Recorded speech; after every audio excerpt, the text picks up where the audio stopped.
A vivir que son 2 días. Javier del Pino.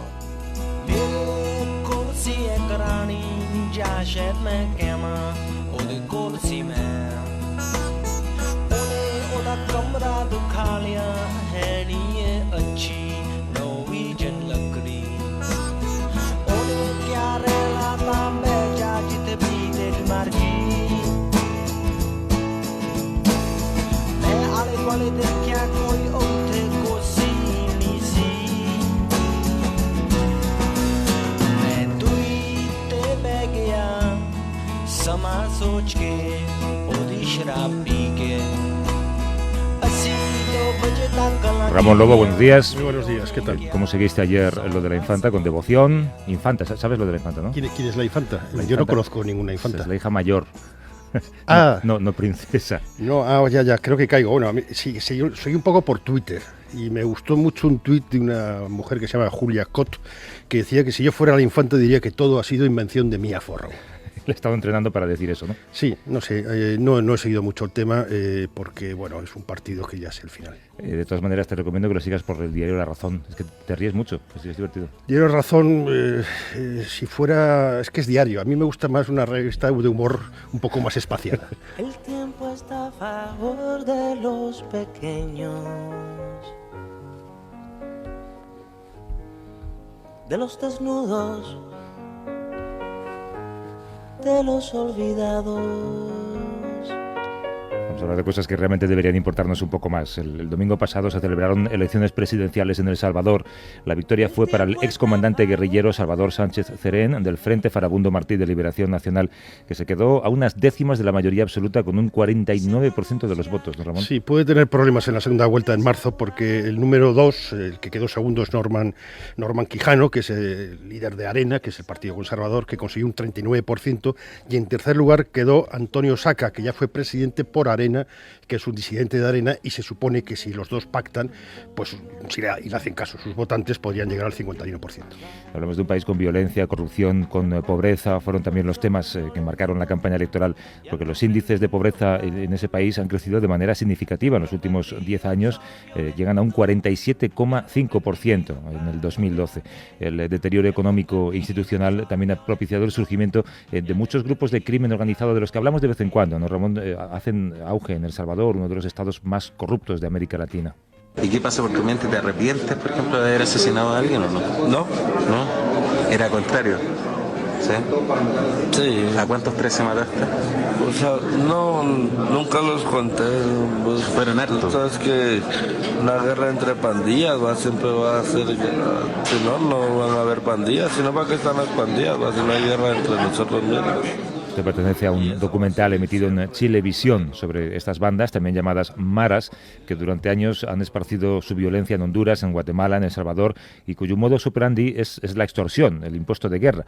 Por cierto, el nombre de mara viene de las hormigas marabuntas, que es una especie agresiva, guerrera, que arrasa con todo lo que encuentra a su paso cuando avanza. Sí, lo más interesante de este tema en El Salvador ocurrió en el 2012, porque el presidente, Mauricio Funes, el que deja ahora de ser presidente cuando tengamos uno nuevo, pactó una tregua con las dos principales maras de El Salvador, los Salvatrucha y el Barrio 18, que operan en el país. Ese pacto muy polémico tuvo muchísimas críticas en la derecha, pero ha conseguido algunos beneficios. Por ejemplo, ha reducido el número de homicidios, que ha pasado de 14 muertos diarios a solo 5.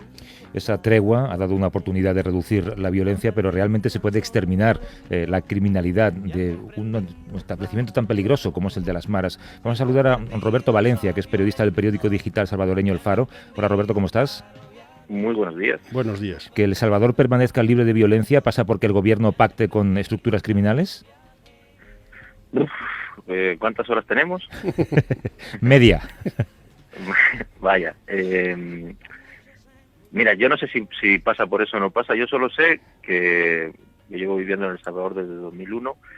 Lo único realmente efectivo que se ha hecho desde el gobierno, desde el Estado, en este tema, en el tema de la seguridad pública, en el que las pandillas es la piedra angular de la mayoría de los problemas, lo único efectivo es esto. Efectivo en cuanto a reducción real y se puede ver en todas las estadísticas, y bueno, de gran tamaño. Estamos hablando que los homicidios han bajado a menos de la mitad durante 2 años, porque ahora en marzo va a cumplir 2 años ese pacto.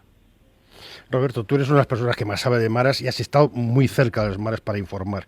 ¿Se puede salir de una mara? ¿Realmente esta gente es recuperable? Uf.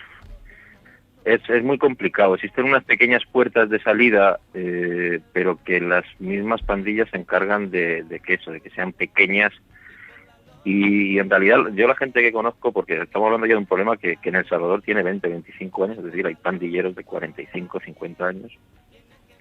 Y la gente que conoces de esas edades que han estado fuera que hoy día están alejados de las pandillas, aunque nunca se está alejado del todo, es porque dieron tanto al barrio, a los barrios, a su barrio, que les han permitido calmarse.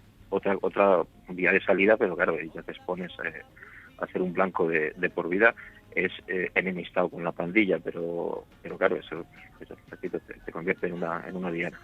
¿Cómo operan? ¿Cuál es su modo de extorsión?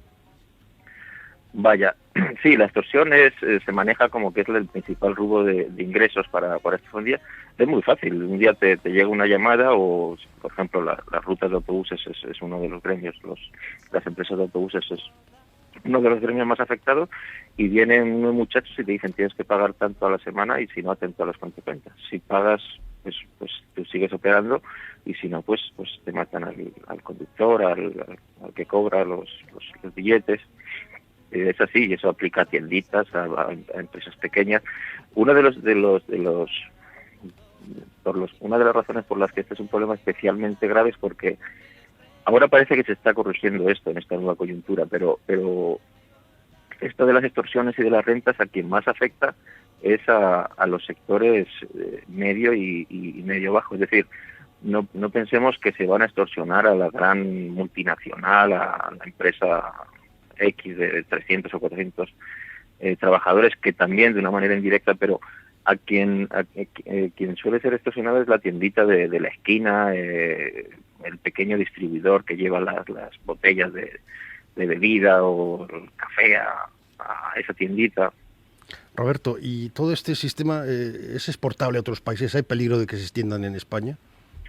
No, mira, yo ahora justo estoy escribiendo un libro sobre el tema, estoy ya en mitad del parto, y ese es un punto al que le doy un poco de interés, porque sí, los periodistas tendemos siempre a ver más fantasmas de los que en realidad hay, creo yo, y algo se ha escrito sobre la presencia. Hace un par de meses, en octubre creo, en Milano, que es donde hay una comunidad de salvadoreñas en Milán, donde hay una comunidad de salvadoreños más importante, una de las más importantes de Europa, hubo un golpe que la policía dio a la Mara Salvatrucha, y así se presentó. Hay información en Google y bueno, ahí en la red. Y se presenta como tal, como la presencia, como que ya ha llegado la Mara Salvatrucha, etcétera. Ocurrió algo parecido en Barcelona hace unos años. Yo en lo personal no creo que sea exportable el fenómeno. De hecho, voy más allá. Las pandillas surgen, es un fenómeno importado en Centroamérica. El barrio 18 y la Mara Salvatrucha surgen en Los Ángeles, en Estados Unidos.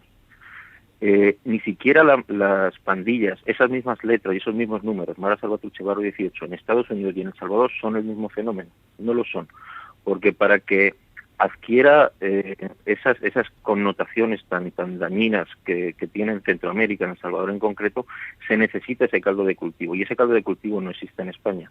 O sea, yo siempre suelo hacer una comparación que quizás suena un poco tonta, pero creo que es efectiva.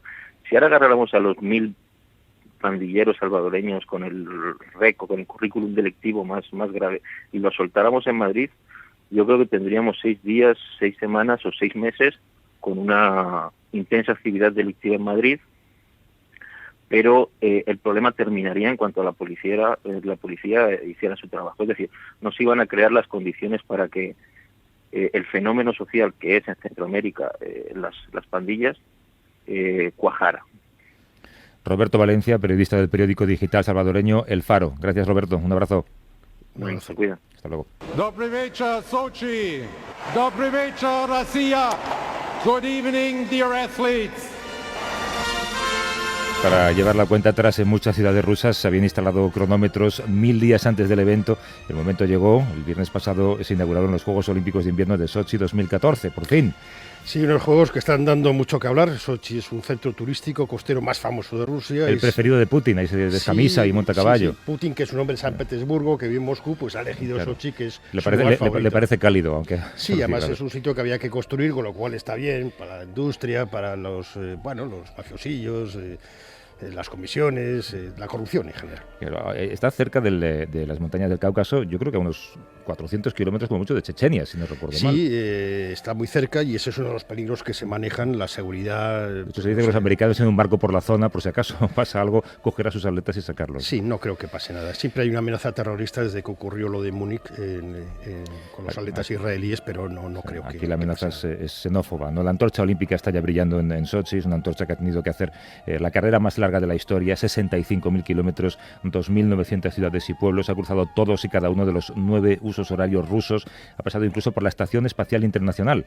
Sí, pero ahí no se han quedado los rusos, porque a la hora de ostentar han creado unos medallones olímpicos que pesan medio kilo casi, ¿no? Las medallas. Las medallas, es sí, un levantamiento de martillo casi. Sí, ahora mismo la expectación en televisión está en ver qué va a pasar con los atletas cuando les cuelguen esa medalla. Que por cierto, sabes que en la ceremonia el quinto aro no se iluminó, pero ahora cuando los rusos ven esas imágenes en sus televisiones, el quinto aro se ilumina mágicamente. Sí. Un Photoshop. Para eso está la tecnología. La expectación que estos juegos han levantado se debe a que Putin, pues se juega aquí un poco su legado, o eso cree él, ¿no? Es su proyecto más personal. El presidente busca mostrar al mundo la nueva Rusia, devolverle al mapa de potencias en el que estuvo, cree él, hace tiempo. La cosa está difícil porque los medios de comunicación están aireando todos aquellos asuntos que el presidente intenta camuflar. Sí, ahí los medios de comunicación, sobre todo occidentales y americanos, se están fijando en cosas como que al llegar las cortinas estaban caídas, que si no había agua caliente, que si no había calefacción. Y bueno, yo invitaría a estos periodistas que se den una vuelta por África, ¿no? Que es que ya están muy mal acostumbrados. Pero bueno, se están callando otras cosas que son muy importantes, y alguna bloguera importante rusa que vive en Estados Unidos lo denunciaba el otro día en New Republic. Por ejemplo, la corrupción. Es uno de los juegos más caros de la historia, 50.000 millones de dólares frente a los 40.000 que costó China. Y es que aquí en Rusia la corrupción es algo muy importante porque se han multiplicado los costes, hay unos proyectos. Bueno, no sé si es algo que nos suena aquí en España, ¿no? Un poquito. Debemos alzar nuestras voces contra los ataques a lesbianas, gays, bisexuales, intersexuales y transexuales. Debemos oponernos a los arrestos, encarcelamientos y restricciones discriminatorias a los que se enfrentan. Dice, este es el secretario general de la ONU, Ban Ki-moon, que sí que acudió a la ceremonia inaugural, otros no lo han hecho, pero bueno, lo hizo condenando cualquier discriminación contra los homosexuales. Sí, es lógico. Estos otros puntos negros, según las leyes homófobas de Putin, también la falta de libertad de Rusia. Exacto, hay que recordar que, pues el alcalde de Sochi, por ejemplo, en una entrevista con la BBC hace poco, le preguntaron ¿qué dicen los gays de Sochi sobre lo que está pasando? Y dijo, en Sochi no hay gays. Claro, como... Una respuesta muy iraní. Como en Irán, sí. Exacto. Y Putin, para intentar calmar a los medios occidentales, ¿sabes lo que ha dicho? Que a él le gusta la música del Elton John. Bueno, como que eso demuestra mucho. Por ahí se empieza. Los avances democráticos en ese país son dudosos y como resultado varios líderes mundiales, como el primer ministro británico Cameron o el presidente francés Hollande, declinaron la invitación, no acudieron a esa ceremonia. Sí lo ha hecho, como decíamos, Ban Ki-moon o el primer ministro noruego, que se ha propuesto desafiar las leyes rusas acudiendo con su esposo, porque es gay. Sí, Hollande no ha ido porque no sabía con quién ir. A nadie le apetecía ver curling. No. Bueno, para ahí lo importante ha sido toda esta barabunta de Twitter que ya te digo, que se ha estado cuestionando un montón de cosas. Bueno, sobre todo lo importante es el dinero que se ha gastado, de dónde ha salido ese dinero, la corrupción, pero eso nunca lo sabremos y quién se ha beneficiado de esa corrupción. Claro, y para quienes hemos visto a Madrid aspirar a hacer algo parecido, nos conviene preguntar si Sochi estaba preparado para esto, ¿no? Por eso nos hemos fijado en ese torrente de fotos de diversos periodistas que han puesto en evidencia la precariedad de los juegos más caros de la historia. Saludamos a Amaya Iríbar, periodista enviada a Sochi con El País. Hola Amaya, ¿cómo estás? Buenos días, Amaya. Hola, buenos días. La situación es tan precaria, esto de hoteles en los que siempre había perfectamente colocado un retrato de Putin, pero en cambio no había ni enchufes, ni cortinas, ni agua. A ver, pues precisamente, bueno, yo no estoy en ninguno de los hoteles de la organización porque he venido más tarde y me estoy quedando en un hotel fuera, pero hoy justo subí a la montaña con un colega fotógrafo americano que sí que está en el Ekaterinenska o algo así, que es uno de los hoteles de la organización que más famoso se ha hecho, es el de los retretes en paralelo y el que ha dobles, provocado más... Sí, que el que ha provocado más fotos y más... Y me contaba que sí, que efectivamente él no tiene enchufe, los enchufes no funcionan en su habitación, que las cortinas se caen todo el tiempo, que hay un problema real con los ascensores, porque a veces funcionan, a veces no, suben y se quedan estancados entre pisos, y que está bastante sucio el hotel. Pero también yo creo que los periodistas somos muy tiquismiquis cuando viajamos a estos y queremos viajar en hoteles de 4 estrellas y al final las instalaciones olímpicas son hoteles de conveniencia para que te sea fácil trabajar, no tienen por qué ser lujosos. Eso sí, si no tienes enchufe o si el wifi no va, pues el trabajo para los periodistas se complica. Bueno, es una forma de censura encubierta, ¿no? Oye, Amaya, ¿tú viste la ceremonia esta de inauguración? ¿Cómo te parece? ¿Qué te pareció? Tú que has visto algunas otras. Pues a ver, a mí me pareció como... Yo solo he visto 2, he visto la de Londres y he visto esta. A mí me pareció una ceremonia muy marcial, muy Corea del Norte. Intentando... Sí, no, pero no tan militar como exaltando los valores rusos, que son muy fuertes. Fue preciosa, porque hubo momentos maravillosos con el himno ruso cantado por un coro militar, no sé, hubo cosas muy, muy bonitas. Lo que pasa que a lo mejor para nuestra sensibilidad un poco menos marcial, pues sí que resulta un poco chocante. Pero vamos, tampoco me pareció muy, muy diferente a la de Londres. Fue, para mi gusto, un poco menos bonita, pero a lo mejor porque es menos cercana.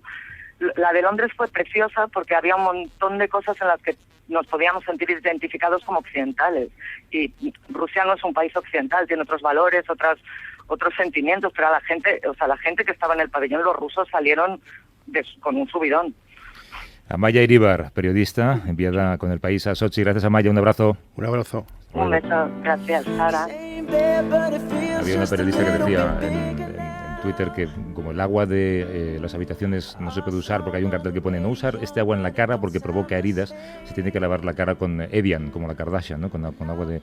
Pero en fin, lo que dices tú, a lo mejor somos un poco tiquismiquis, como decía. Sí, porque el agua de nuestros váteres, por ejemplo, es más limpia que la que tienen muchas familias en Etiopía. Sí, muchísimas. En fin, íbamos a hablar de Philip Seymour Hoffman, pero no tenemos tiempo, así que lo dejamos para el domingo que viene. Sí, que descanse en paz. Ha puesto en el mapa otra vez el problema de la heroína, que no solo es un problema americano, sino también aquí en España. En España pensamos que es un problema que era de los 70, pero no, es un problema que todavía está ahí, ¿no? Escuchamos a Bruno Mars. Sí, yo haciendo méritos, para que la gente se despierte con buen rollo para este domingo. Escuchas lo que les gusta a mis hijas. Bueno, vamos avanzando. Hasta luego.